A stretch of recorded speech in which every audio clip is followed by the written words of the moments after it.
John Mark Jasmine Rose kay ngayon ay tumatahan sa isa sa pinakamahalagang yugto ng inyong buhay, ang buhay may asawa.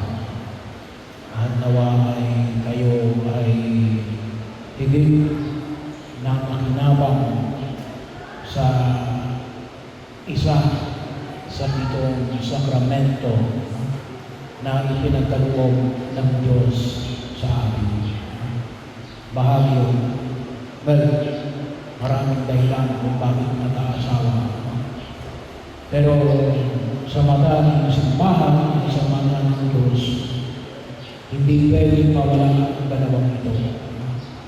Una, pag-ibig. Sigurado kayo ay umibig. Nawa makita natin na yung pag-ibig na yan ay hinog. Yan ako sa kasal.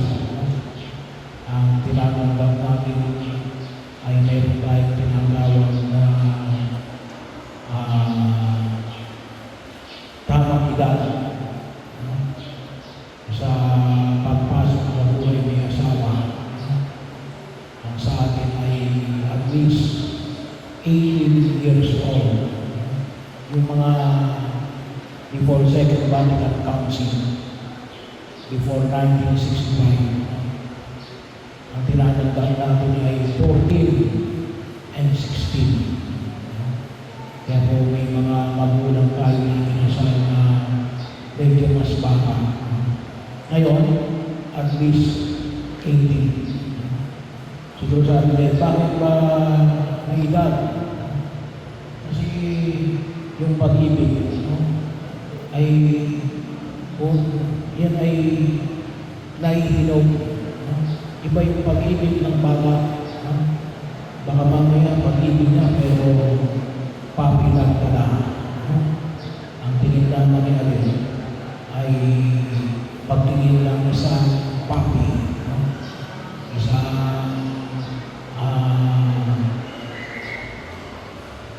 tinatawag natin maliit na aso o alagang hayop. Kaya bahagi yun kung saan makita natin isa mature ang pag-ibig. At nais natin nawa ang tumayo ng pag-ibig na ito pagbibigay ng sarili. Ngayong panahon na ito, ngayon ay uling araw, pagpasok natin sa mga mahal na araw. Ito ang mga darating na mga araw, kahit kung sa itong panahon ng balasma ay pagpapahayaw ng alin na matutunan natin nawa yung alin, yung pag-ibig na nais ibigay ni Jesus. Ang suntulan ng pag-ibig na ipinagkaloob niya sa krus. Na ano yun? Pagbibigay ng sarili. Hindi makasarili. Mabahagi nyo ng sarili. Hindi mo masamang umibig sa sarili. Pero hindi pwede sa sarili naman. Ang tunay na pag-ibig din, bumubukan, pinapahagi. Ang nais ninyo pagsaluhan niya, nakita ninyo, siguro naman, hindi lang naman si John Mark ang naging inibig ni Jasmine Rose, and vice versa.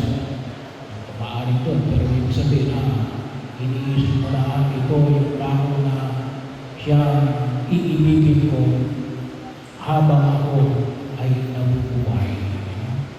Pinawag natin kalimutan.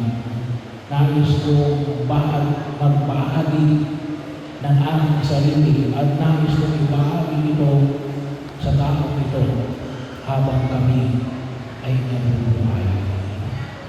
Pagkakataon ko sa akin, makita natin.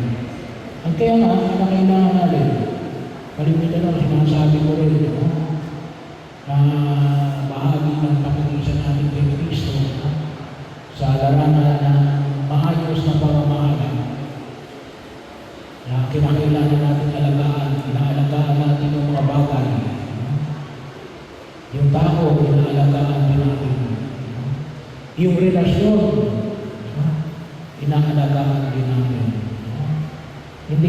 very taken for granted. Hindi na ulugan na kasal na kami, hindi ko na alagaan ang aming pag-ibig. Dapat habang tumatagal, lalo nagiging matibay at sumasarap ang inyong pagsasama habang nabubuhay.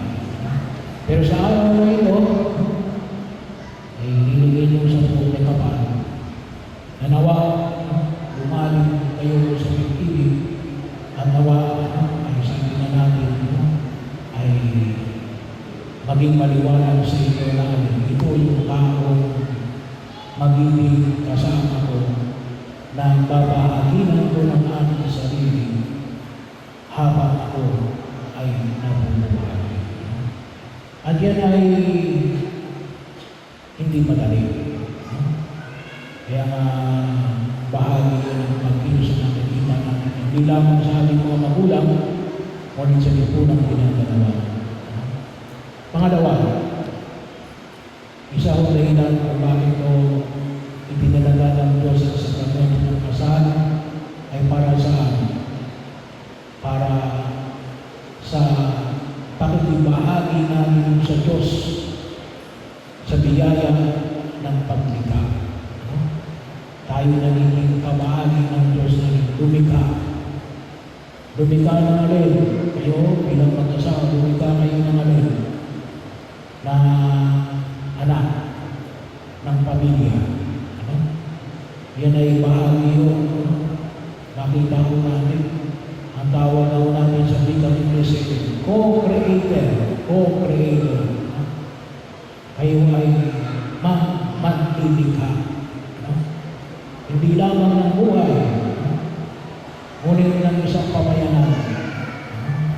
Pamayanan na nais nawa ipamanhid natin ito yung pag-iisa natin sa Diyos na nagbigay ng buhay.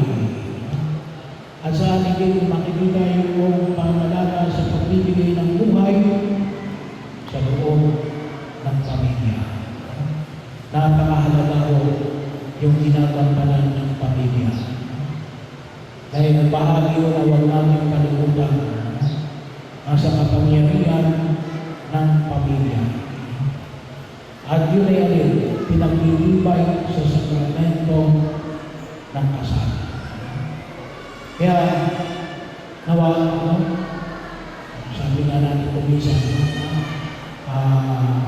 may mga nililip tayo, sana ganito yung pagpapalaki sa akin. Ikaw yung anak hindi mo pwedeng hawakan mo. Ngayon, kayo mag-aasawa, magkakaroon ng pamilya. Ngayon, dito nyo ngayon ilalakad kung paano kayo tunay na humubo sa inyong pamilya. Ano ay magpasalamat kayo sa inyong mga magulang sapagkat malaking bahagi kung paano ninyo hubugin ang inyong pamilya. Saan magagaling yun? Sa sarili ninyong pamilya. Kasi doon kayo hinuhubugin. Kaya bahagi ako sa pinagkita natin yung paghubog ng eskwelahan, ng simbahan, ng estado. Pero nakalimutan natin yung alin, yung mahalagang elemento ng paghuhubog sa loob ng pamilya. Napakahalaga mo na kung saan yung nakita natin. Hindi lang kayo paghuhulan o binhi ng buhay. Kayo yan din, pag-isimulan ng lipunang ginagalawa natin. Kaya, kung makita natin kung bakit ang lipunan natin ay magulo, siguro maraming pamilya ng magulo. Gusto natin ayusin yung ating lipunan, yung ating simbahan, ayusin natin yung ating pamilya. At yan ay alin, kaakibat ng tungkulin na ibibigay ng sakramento ng kasal. Nanawa, ay hingin nyo sa Diyos na na bigyan kayo ng lakas